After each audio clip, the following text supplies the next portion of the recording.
ये है straight of Hormuz, दुनिया का सबसे खतरनाक और पावरफुल चोक पॉइंट।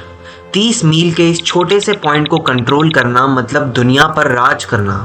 पर दुनिया में ऐसे और भी बहुत सारे पॉइंट्स हैं, जैसे अटलांटिक और पैसिफिक ओशन के बीच में पैनामा कैनाल है, मेडिटेरियन सी और अटलांटिक ओशन के बीच में स्ट्रेट ऑफ जिब्राल्टर है, डैनिश स्ट्रेट है बाल्टिक और नॉर्थ सी के बीच में, और स्ट्रेट ऑफ मलाक्का जो पैसिफिक ओशन और इंडियन ओशन को कनेक्ट करता है, और स्ट्रेट ऑफ बाब अल मंदेब भी यहाँ पर मौजूद है।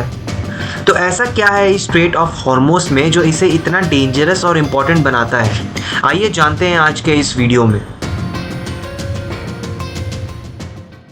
हमारी दुनिया का 70% एरिया सिर्फ और सिर्फ समुंदर से भरा हुआ है, और इन्हीं समुंदर से दुनिया के 80% ट्रेड होते हैं, और किसी भी वक्त 50 से 60 हज़ार शिप समुंदर में चल रही होती है।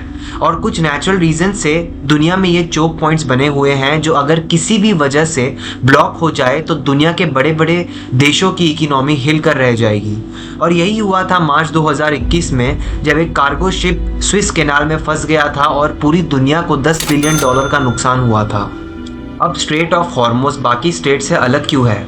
इसकी वजह यह है कि straight of Hormuz Persian gulf से गल्फ ऑफ ओमान तक जाने के लिए इकलौता रास्ता है, और यहीं से सारे ऑयल शिप्स निकलकर दुनिया के अलग अलग देशों में जाते हैं। अब पर्शियन गल्फ कुछ ज़्यादा ही इम्पोर्टेंट है क्योंकि 8 देश अपनी कोस्ट इस गल्फ के साथ शेयर करते हैं, जिसमें Iran, Iraq, Kuwait, Saudi Arabia, Bahrain, Qatar, UAE और ओमान शामिल है।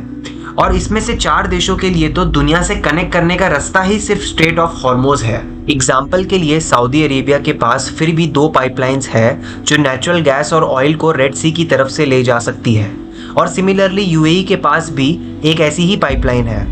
पर कतर, कुवैत, बहरीन और इराक के पास कोई पॉसिबिलिटीज़ नहीं है। इसके अलावा सऊदी अरेबिया और यूएई की पाइपलाइंस भी बहुत ही लिमिटेड अमाउंट में ऑयल और गैस ले जा सकती है। एक एस्टीमेट के हिसाब से ये पाइपलाइन खाली 20% ऑफ ऑयल और गैस को डाइवर्सिफाई कर सकती है, और इसके अलावा अलग अलग पाइपलाइंस भी नहीं बनाई जा सकती है क्योंकि ये बहुत ज़्यादा एक्सपेंसिव होगा।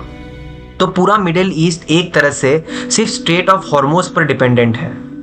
अब आप मिडिल ईस्ट के बारे में थोड़ा भी जानते हो तो हम सबको पता है कि मिडिल ईस्ट की पहचान ही ऑयल है, और आज भी दुनिया की 33% एनर्जी कंजम्पशन की रिक्वायरमेंट ऑयल से ही पूरी होती है, चाहे वो बिजली बनानी हो, रोड्स पर गाड़ी चलानी हो या फिर ट्रेन चलानी हो।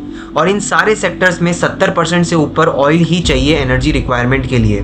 पर प्रॉब्लम ये है कि ऑयल दुनिया में बहुत ही कम जगह मिलता है। मिडिल ईस्ट के सारे देशों के बीचों बीच ये पॉइंट, जहाँ से लगभग हर रोज़ 21 million barrel of oil transport किया जाता है दुनिया के अलग अलग देशों में, और ये दुनिया के टोटल ऑयल कंजम्पशन का लगभग 50% के आसपास है।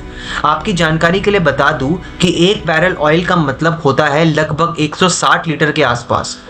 तो यहाँ बात हो रही है 21 मिलियन बैरल ऑयल की, जो लगभग 330 करोड़ लीटर ऑयल है हर दिन। अब आप समझ ही सकते हो कि ये पॉइंट कितना इंपॉर्टेंट है।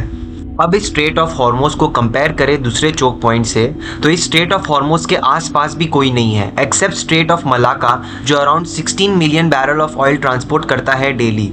और सिर्फ ऑयल ही नहीं, दुनिया का 40% नेचुरल गैस भी इस सर्कल से ही आता है, और दुनिया के पास इसका कोई ऑल्टरनेटिव नहीं है। पर इस पर्शियन गल्फ से ऑयल और गैस ले जाना इतना आसान नहीं है, क्योंकि अगर पर्शियन गल्फ में थोड़ा ध्यान से देखा जाए तो यहाँ पर 8 आइलैंड्स हैं, जिनमें से 7 पर ईरान का कंट्रोल है। और दूसरा, ये जो हाईलाइटेड एरियाज आप देख रहे हैं, यहाँ पर समुंदर बहुत गहरा है, और ऑयल टैंकर्स का यहाँ से निकलना बहुत ही ज़्यादा मुश्किल है। इतनी मुश्किल के बाद पर्शियन गल्फ से निकला हुआ ऑयल ईस्ट एशिया में जाता है, जिनमें से 76% तो सिर्फ इन 3 देशों में जाता है, जिसमें सबसे पहला देश है चाइना। चाइना का 45% से ऊपर पेट्रोलियम इस स्ट्रेट ऑफ हॉर्मोज से आता है। इसके अलावा जापान का 80% ऑयल और इंडिया का 70% ऑयल और 50% गैस भी स्ट्रेट ऑफ हॉर्मोज से ही आता है। तो किसी भी वजह से अगर ये स्ट्रेट ऑफ हॉर्मोज ब्लॉक हो जाए तो दुनिया की बड़ी बड़ी इकोनॉमीज बिल्कुल कोलैप्स कर जाएगी।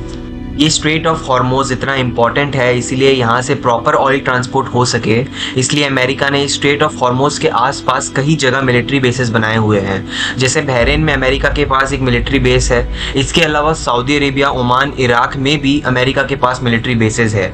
ये सारे मिलिट्री बेसेस का मेन पर्पस है ईरान पर नज़र रखना, क्योंकि ईरान कई बार इस चोक पॉइंट को ब्लॉक करने की धमकी दे चुका है, पर अभी तक कर नहीं पाया है इस अमेरिकन बेसेस की वजह से। इस तरह क्योंकि दुनिया का 50% 90% ऑयल स्ट्रेट ऑफ हॉर्मोज से आता है और हमेशा इस स्ट्रेट में अमेरिकन ईरानियन कॉन्फ्लिक्ट होने की वजह से और दुनिया की बड़ी बड़ी इकोनॉमीज अपनी एनर्जी रिक्वायरमेंट के लिए इस स्ट्रेट ऑफ हॉर्मोज पर डिपेंडेंट होने की वजह से ये straight of Hormuz one of the most important and deadliest straight में से एक है। मैं इससे पहले एक वीडियो बना चुका हूँ जिसमें मैंने बताया है कि अमेरिका इन सभी बेसिस की वजह से कैसे सुपर पावर बना है। आप वो वीडियो ज़रूर देख सकते हैं।